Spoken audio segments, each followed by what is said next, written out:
Shannon, do you like this comparison? It's not that I don't like it, Skip, but I just don't see the comparison. Yeah. Skip, do they realize, with the exception of Brady and Gronk, everybody else was in their prime on that roster? Everybody. The offensive line is under 30. Everybody. Mike Evans just turned 28. He was 27 last year. Chris Godwin is younger. Cameron Brate was the oldest guy on the offense outside of Brady and Gronk. But the whole offensive line was under the age of 30. Yep. Let's go to the defensive side. By the way, you do have Anthony Davis, or at least you thought you had Anthony Davis. Exactly. Okay. Skip, I just don't see it because but here's the thing. Everybody on the Tampa roster, most of their talent is in their prime. With the exception of Malik Monk and LeBron James, everybody else is underachieved. Who's overachieved for the Lakers? LeBron has been sensational. Malik Monk has been a godsend. Okay, if you want to say Avery Bradley is giving you what you didn't think he had, considering that he got released and you signed him a day after he got released from the Warrior, and he's played well. He's played well. But Skip, I don't see the similarities because a lot of the guys that you're counting on has underachieved. Nobody that the Bucs were counting on underachieved. If anything, they overachieved. If anything, Brady overachieved. Nobody thought at 43, Skip, he was going to play like he played. Okay, LeBron. Except maybe me, but go ahead. Let me tell you, but here's the thing, and I'm going to turn it over to you, right? I'm going to say this. It's the equivalent. Russ is a running back, and all he does is fumble the football in crucial situations. Russ is a quarterback that turns it over. Okay, how do you overcome that? Now, you saw what happened Sunday with the Rams. One team turned it over in a crucial situation, and it ended up costing them. Yep. That's Russ. So that's what you have. The Bucs took care of the football. I don't see the similarity. I get it. You want to preach patience. You see, they didn't start out 10-0. They had some struggles along the way, but when that thing got rolling, Skip, at some point in time, you're going to have to beat good teams to convince people that this thing can turn around. You just can't keep beating Sacramento. You can't keep beating the Rockets and OKC and the Pistons and think people say, oh, yeah, they fixed it now. You're going to have to beat Phoenix. You're going to have to beat, when you're done with the Grizzlies, you have to beat Phoenix. You have to beat Golden State. You have to beat some of these top-tier teams. Okay. Then you can convince us. All right, you didn't finish the defensive side. I interrupted you, but Sue was an aging player. Yes. Levante David was an aging player. He's 29. Okay, but he's past. I guess you'd still say he's okay. All right. I think of he's just been around so Devin long. White, 22. I know that's a look at those DBs. All of them under the age of 25. Yeah, well, and Winfield Jr. was a rookie. He's 22. Okay. By the way, he made first team All-Pro by Pro Football Focus this year as a second-year player. So anyway, but you got Vita Vea, Shaq Barrett, all them under the age. Vita Vea just re-signed. Skip me, what, he 25? Yep. What was said in Vegas should have stayed in Vegas because the first thing that offends me about this, and I just got to get this off my chest, LeBron just won't give it up. He keeps trying to compare himself to Brady, and you just can't. Nobody can except maybe Jordan. And what Brady has done is win 7 Super Bowls, and I promise you, he played well enough to win 9 Super Bowls, and Belichick's defense let him down twice. Skip, don't do that. Well, it just did. Skip, so what about the field goals that Vinatieri made that he probably could have lost? So you can't say he should have been 9-0 when he could have easily been 5-4. Okay, but when you throw for a playoff record, not a Super Bowl, a playoff record 505, and Belichick's defense just spits the bid and allows Nick Foles and company, what was the score, 41, to give up 41? Yeah. You're kidding me. Yes. 41 points, and for some reason, Malcolm Butler gets doghouse for the whole game. He played the most snaps on defense the whole year, and he didn't play 1 snap in the Super Bowl. It felt like sabotage. The most points ever scored in a playoff game is how many? 63 by Jordan. What happened? They lost. Okay, but it happens. He was a baby. No, but I'm just saying, Skip, sometimes outstanding performance can get overshadowed by a team just being better that particular day. And I still say, against Eli in the first Super Bowl, Brady drove him 65 yards for a touchdown, hit Randy Moss, with what I thought was the game winner. Silly me. 2 minutes left in the game. It's 14-10 New England. I got it. They only scored 14. That front was hellacious good, and it came to play that day. And it was upset that Brady had sort of dismissed them, like Plax's prediction before the game, where he'd said was it like 17 to 14? Right. He said, wait, We're only going to score 17. we're going to score 17, really? Okay, so that's Brady being Brady. But again, he did what he always does. And then Belichick's defense allowed Eli to go 75 yards for a touchdown, not a field goal, a touchdown to win the game. But let me ask you a question. At that stage of his career, was Eli better than Tom Brady was in his second year? Because when he drove, you didn't say anything about. The Rams had the best defense that year. You didn't say anything about that. You said, "Oh, congratulations, Tom, that he drove him down and got him in field goal range." Mm-hmm. So I'm asking you, at that stage of Tom Brady's career, was he better than Eli Manning was at the time Eli did what he did? I'm not sure what that point is. But my point is, you make it seem like Eli was a bum. No, Eli was the number one overall pick. He's the number one overall pick. Yes. So he could play a little bit, right? Okay, I got it. Now back to the comparison to the 2020 Bucs. I keep looking at this, and the problem is what sticks in my craw, the fly in the ointment here, is Russell Westbrook. Because LeBron thought going in, I'm going to get the best out of him. Right. Right? He hasn't. He has failed miserably in that regard, right? Mm-hmm. Russ is leading the league in turnovers, leading the league in minutes played, pathetic from three and pathetic from the free throw line. It's such a liability that it's hard to overcome. So the only comparison would be if Brady had said, B.A., I got to have A.B. I'm sorry. And B.A. says, no, he's just bad news. He's a bad fit. Right. No, I got to have him. Right. And he comes in after 8 weeks of that season, and all of a sudden, over the last 8 games, A.B. goes haywire on them. And he ends up in the last 8 games, he drops 10 passes and fumbles 4 times. Right. And then he starts acting up in the locker room and acting out on the field, and it's a disaster. Mm-hmm. And it tears the team apart. And for whatever reason, they miss the playoffs or maybe lose the first playoff game, okay, at Washington. They get upset at Washington in the wild card game. Well, then you'd say, oh, okay, I get that. But A.B. was so quiet last year.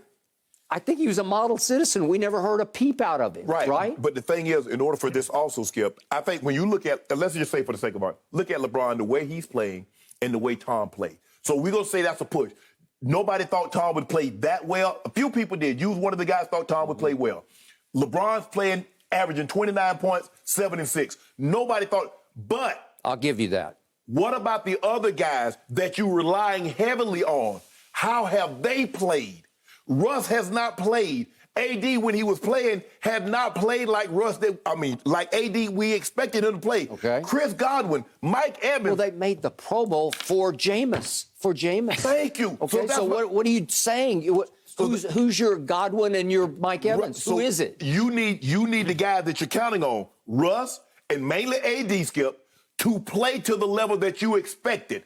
That's what those guys did. Okay, if LeBron is playing better than anybody thought, Brady performed better than a lot of people thought considering what he had, but they didn't realize a lot of it had to do with talent that he didn't have in New England, as opposed to going and get Chris Godwin and Mike Evans, guys in their 20s at their prime. Okay, I agree.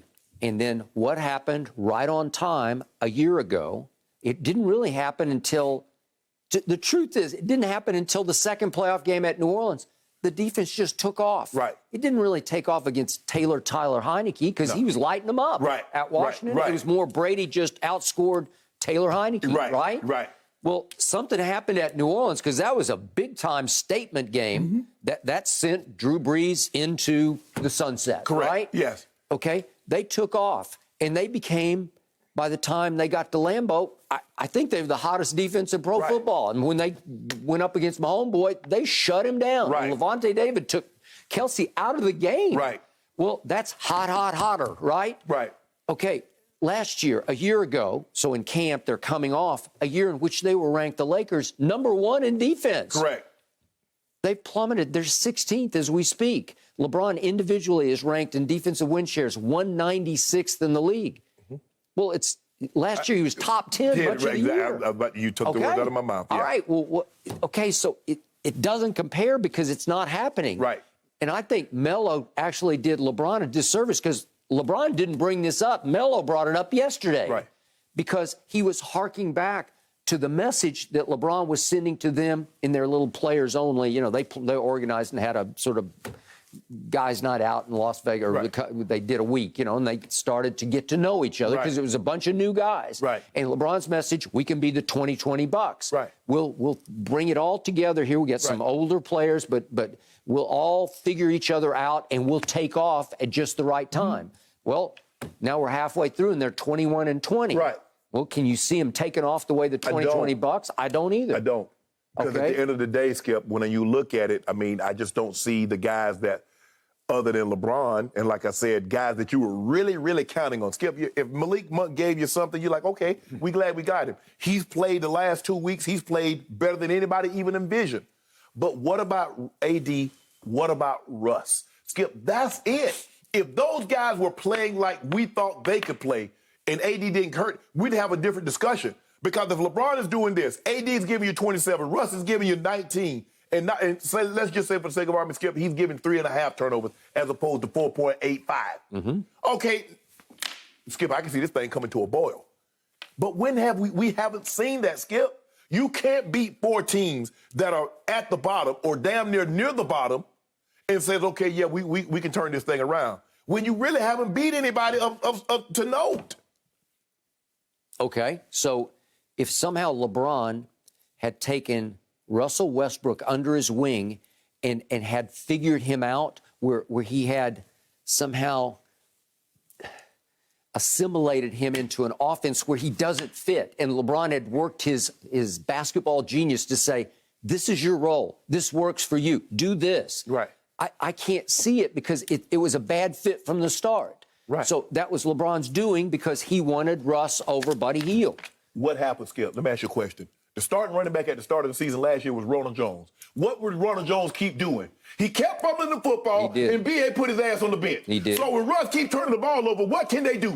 Absolutely nothing. Keep sticking him in the ball game so he keeps turning it over. B.A. said... Well, I kept telling you, I'd play Rondo, and now Rondo's gone. B.A. said, if we keep Rojo in the game, he keep fumbling the ball like this, he's going to cost us a game. That is correct. And you cost yourself, you turn the ball over in the playoffs, and now all of a sudden you're out of it. Because okay, but remember, playoff Lenny came out of nowhere because he had never done that for Jacksonville, had he? Thank you. Turned himself. He was like, look, you're not going to get the 300 carries to get you 1,000+ yards. You're going to get minimal carries, but your touches are also going to come from catching the football. Leonard Fournette was not known as a receiver at LSU. They didn't throw him the ball like that in Jacksonville. So Tom said, hey, you can do this. Right. I'll feature you if you'll just do this. Right. If you'll catch it and run with it and figure out the offense and be where you're supposed to be when I need you to be there as my safety valve. Yes. We can click. He did catch passes at Skip. He did catch passes in Jacksonville, but when you behind the whole game, you try to catch little passes to catch up. He's catching passes within the scheme of the offense, even at the beginning of the game or when they're ahead in the game. So all passes aren't created equal. So that's my thing, Skip. Look, I get what LeBron is saying. Yeah, this is a new team. Basically, all these guys coming together. But all the pieces fit. Everybody was willing to accept their role. Chris Godwin says, you know what? I was the #1 rated receiver. You know what? I might not be that this year. Mike Evans said, man, I haven't gone to all these Pro Bowls in a row. Tom said, you might not go to the Pro Bowl, but you're going to get a ring. Pro Bowl don't hand out rings. They hand out T-shirts, you swap helmets, or you get a ring that lasts forever. And by the way, when we get in the red zone, trust me, I'll find you. And he did. As a matter of fact, he broke the record. He got the most touchdowns in Tampa history in a single season, receiving. So that's what you got to have, Skip. Okay, but I think that Carmelo outed LeBron on this because LeBron didn't say this yesterday. No. He's not bringing it up like it's their mantra this year. Right. We're still going to be the 2020 Bucs. Well, he's not saying that. Carmelo's kind of being delusional, like we're still clinging to what LeBron said back in Las Vegas before the year start. You are? Skip, I guarantee you, if you ask every one of these players to a man or everybody that was in there, at 41 games into the season, what do you think your record would be? I guarantee you not one would say 21-20. Not one. Not close. They would say, oh, we'd have some growing pains because we had a lot of new people, but they'd say we'd be 10 games over 500, I think, right? Yes. And you thought that for I thought so too. Well, who didn't? Yeah. So Skip, if every game, every win is 5 games in the NBA, compared to the NFL. So the Tampa Bay Buccaneers went 11-5. So if that's 5 games, the Lakers at some point in time in the regular season should end the season 55-27. Do you believe they're about, Skip, do you believe they're about to win, go 37 and what, 37-6 the rest of the way? No. I don't. 37-5? I don't. Unless LeBron could convince the commissioner that tonight's win at Sacramento will count 5. Right? Exactly. If that does, that works. I get it, Skip. And I think it's a lot of times, Skip, we use whatever we can to get us to try to convince ourselves, Skip, oh, we about to turn this thing around. Oh, we about to do this. Hey, man, you remember that team back in 1957? There was a team that started out, they lost their first 6 games. Skip, you know how athletes are, Skip. Yeah. They're hanging to anything to try to convince themselves we going to get this thing turned around. Okay. And LaMelo has won what in his career? Carmelo. What I said, LaMelo. Right now, LaMelo's a lot better than Carmelo. So Carmelo has won nothing. So he has no idea what he's really speaking of, right? I just want LeBron to keep on doing what he's doing, and hopefully a light switch goes off, and you know what? Hey, man, we turned it around. But you're gonna have to be the Utah, you're gonna have to be the Golden State or Phoenix or Brooklyn, Chicago Bulls, Milwaukee. You're gonna have to be a couple of these teams. Yeah. To convince people that you guys can turn this thing around. Because I don't think anybody thinks you can turn this around. No. Because you haven't given them any proof that you can. We got to see some performances. Yes. Okay, all right. Fair point, guys. Thank you for watching. You can subscribe here to get the latest from the show, and be sure to check out more of the best clips from Undisputed, or go watch a few other segments from our other shows on FS1.